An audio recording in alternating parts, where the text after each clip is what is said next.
Ya. Jadi kalau gini, Anda kalau bekerja, saya, Anda, kita bekerja, kan dapat gaji ya? Gaji. Ya, itu bahasa Arabnya gaji. Sekarang ada yang menyebut ratib. Ratib. Pokoknya disebut ujrah.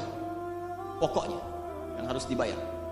Makanya kalau Anda ke Timur Tengah itu naik taksi, ada tulisan atasnya taksi ujrah. Ya, bukan punya si ujrah. Nanti kalau ke Mekah naik taksi ya punya si ujrah, si ujrah punya banyak taksi. Ya, bukan. Itu taksi bayar. Bukan gratis, bukan free. Jadi begitu Anda keluar menggunakan jasanya, bayar, berikan pokok dari jasa yang telah dia kerjakan. Perhatikan baik-baik. Teman-teman sekalian, ketika Anda bekerja dalam urusan dunia, Anda mendapatkan ujrah. Nih bayar.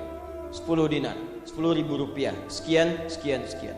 Ketika Anda kerjakan untuk misi akhirat supaya bekal untuk pulang, bukankah 10 juta ditabung, tabung, bikin rumah kan? Beli pakaian yang elok, beli kendaraan. Sama persis Anda sholat itu diberikan juga bayarannya, diberikan juga pokok pemberiannya. Anda puasa diberikan pokoknya, baca Al-Quran dikasih bayarannya. Namanya pahala. Dalam bahasa Al-Quran disebut ajrun namanya. Dunia ujrah, akhirat ajrun. Lahum ajrun ghairu mamnun. Ajrun. Berapa ukurannya? Minimal 10. Turun Quran surah ke-6 ayat 160. Ya, kita keluarkan supaya terukur. Ya. Setiap pekerjaan dunia menjadi nilai akhirat punya poin.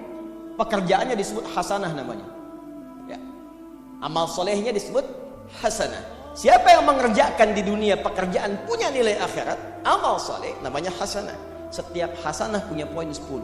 Man jaa bil hasanati falahu asyru amthaliha.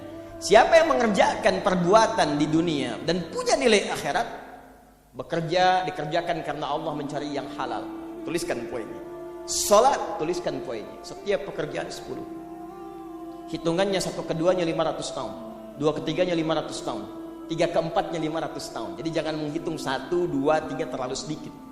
Ya. Di hadis Muslim saya sering katakan ke masjid saja dapat 25 poin baru nyampe. Jarak 1 kedua 500 tahun. Jadi kalau ada yang tidak sholat dalam sehari, 1 kali sholat kehilangan 10 pahala kali 500 tahun. Dia kehilangan pahala 5.000 tahun. Ya, dosanya berapa? Makanya sering kita bermohon begini, ya Allah, jadikan semua perbuatan duniaku punya nilai akhirat supaya ditampakkan di akhirat. Di hasanah dunia ini akan ditampakkan saat dihisab di akhirat. Makanya sering kita katakan, ya Al-Baqarah ayat 201, wa minhum may yaqulu rabbana atina fid dunya. Ya Allah, jadikan semua kegiatan duniaku hasanah. Namaku sudah hasanah ya Allah. Perbuatanku belum tentu. Ya sudah suami namanya Hasan, ya istri Hasanah, anaknya Husna, ya kan? Yang laki-laki Husain, tuh semua kumpul. Tapi kalau pekerjaannya tidak demikian menjadi amal soleh, nggak terkumpul ini. Ya, dan akhirat pun nampakkan lagi hasanahnya. Maka diteruskan ayatnya, wa fil akhirati hasanah. Makanya saat di akhirat itu ditampakkan, faman ya'mal mithqala dzarratin khairan yarah.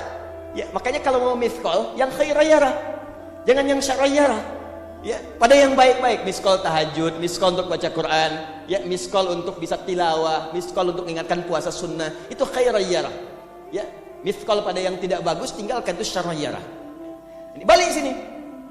Maka dapat kita nilai ini, kembali kepada Allah, kumpulkan semua ini. Tinggal nanti tergantung Anda mau punya rumah di yang mana daerahnya. Komplek yang elit. Di Indonesia di sini Jakarta ada Pondok Indah. Ada beberapa tempat-tempat yang lainnya, elit kalangannya, Menteng dan seterusnya. Maka di surga pun ada komplek yang elit-elit. Ada Firdaus, ada surga Aden, ada macam-macam. Tinggal Anda cari bekal yang serius, turunkan kemudian ke bumi. Cuman sayang, dari sekian waktu yang Allah berikan disebut dengan ajal, menjadi batasan kita untuk beramal.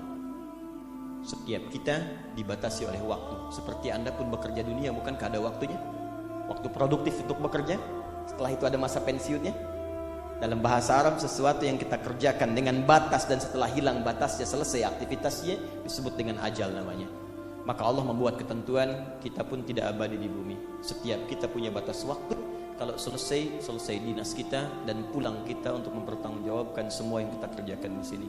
Maka turun Quran surah ke-7 ayat 30 berapa? 4 untuk menggambarkan ini. Walikulli ummatin ajal fa idza jaa ajaluhum la yastakhiruna sa'ata wa la yastaqdimun. Setiap umat seluruhnya tanpa kecuali itu pasti punya batas waktu untuk beraktivitas dan selesai pulang. Aktivitas kita ketika bergerak mencari kehidupan ma'isyah, pekerjaannya disebut dengan asya. Diingatkan kalau harakat fathah turun ke bawah kasrah artinya selesai harakatnya, hilang pekerjaannya. Dari asya menjadi isya. Setiap hari diingatkan kita dengan salat isya. Hei, seaktif-aktifnya Anda, sesibuk-sibuknya akan selesai semua itu dan semua kita akan pulang. Bukankah setelah isya kita terpejam? Itu kan latihan. Makanya dalam doa saat akan tidur jadi sebutkan bisikallahumma amutu wa ahya. Ada riwayat lain ahya wa amut. Riwayat populernya amutu wa ahya. Mungkin malam ini saya pulang, saya meninggal. Makanya saat kita bangun dari tidur kita ucapkan alhamdulillahilladzi ahyana ba'dama. Ada maknya, sementara aja. Satu saat mungkin pulang. Kita nggak tahu di bagian mana yang tidur itu mengakhiri kehidupan kita saat kita pulang. Karena itu serius. Ada saatnya kita pulang. Nah teman-teman, ternyata sudah tahu akan pulang pun masih ada yang tidak memanfaatkan waktu dengan baik. Tanyakan pada setiap manusia ya, dari detik ini, dimulai dengan diri kita. Kita manusia kan? Tanyakan pada diri kita, Anda wafat tidak? Anda pulang tidak? Anda meninggal tidak? Kalau sadar pulang, maka cari bekal yang baik. Berarti Allah benar kan? Kata Allah setiap kita akan wafat. Kullu nafsin dha'iqatul maut. Setiap yang punya jiwa meninggal. Bahkan dikasih informasi jelas kok. Yang bawa maut disebutkan namanya malakul maut. Quran surah 32 ayat ke-11. Qul yatawaffakum malakul mautil ladzi wukila bikum. Disebutkan. Bayangkan ya, kurang jelas apa lagi? Disebutkan punya waktu namanya ajal, akan wafat disebutkan. Yang bawa wafat kematiannya disebutkan malaikatnya. Cara wafatnya disebutkan. Quran surah 89 ayat 27 sampai 30. Ya ayyatuhan nafsul mutmainnah, itu yang tenang, yang dahsyat dipukulin malaikat juga ada.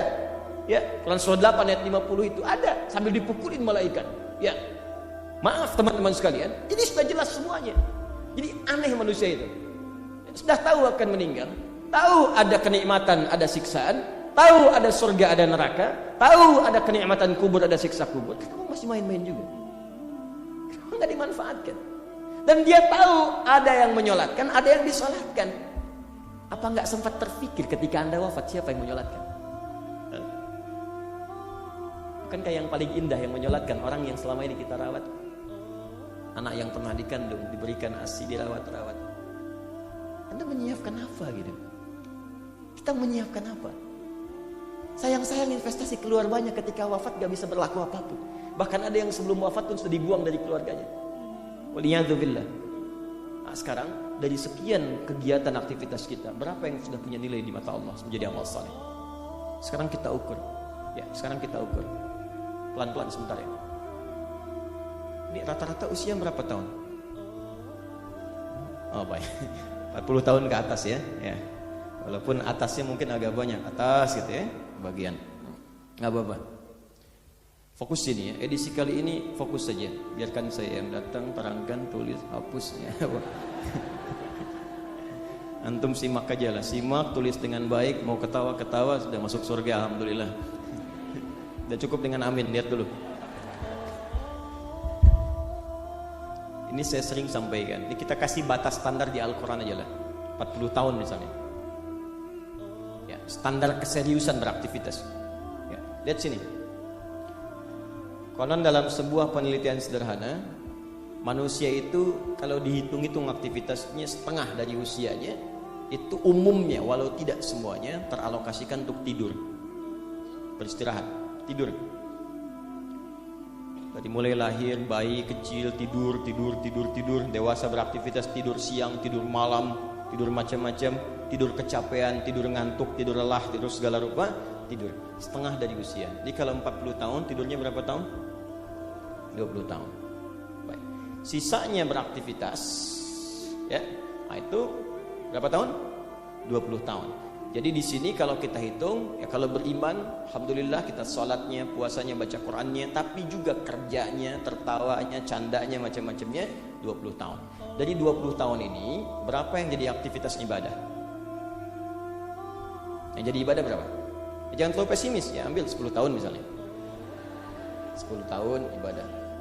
Nah, jadi di sini adalah sholatnya, baca Qur'annya, puasanya dan sebagainya, sedekahnya, infaknya. Apakah semua ibadah itu langsung diterima? Belum tentu. Syaratnya ikhlas.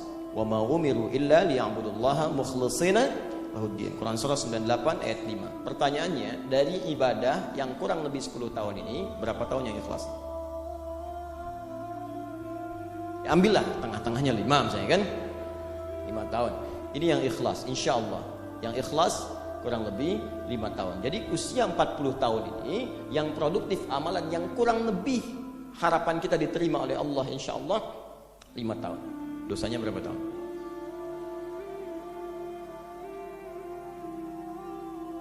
Dan masih bisa tertawa.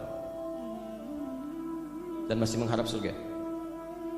Masih ingin ke surga Firdaus. Masih ingin mendapatkan segala hal yang istimewa. Sementara kita sadar, gini caranya begini.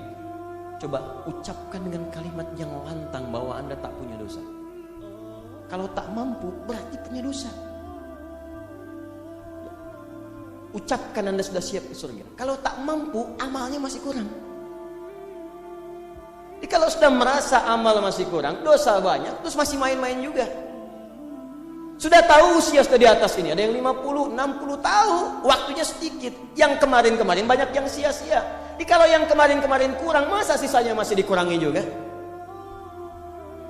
Anda 40 tahun, 50 tahun, 60 tahun. Sekarang anak 4-5 tahun, bahkan matanya buta, ada laki-laki, ada perempuan, sudah jadi penghafal Quran. 5 tahun hafal Quran. Belum balik. Dan berharap punya bekal di hadapan Allah.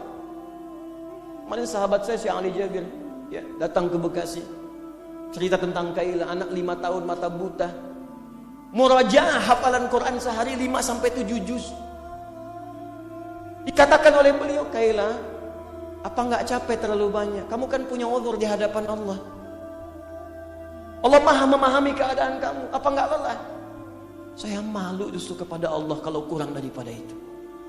Anak 5 tahun mengulang hafalan Quran setiap hari 5-7 juz dan malu kalau kurang di bawah itu sebagai bekal untuk menghadap Allah. Anda diberikan kesempatan sampai lebih daripada 50 tahun, lebih daripada 40 tahun, lebih daripada 20 tahun.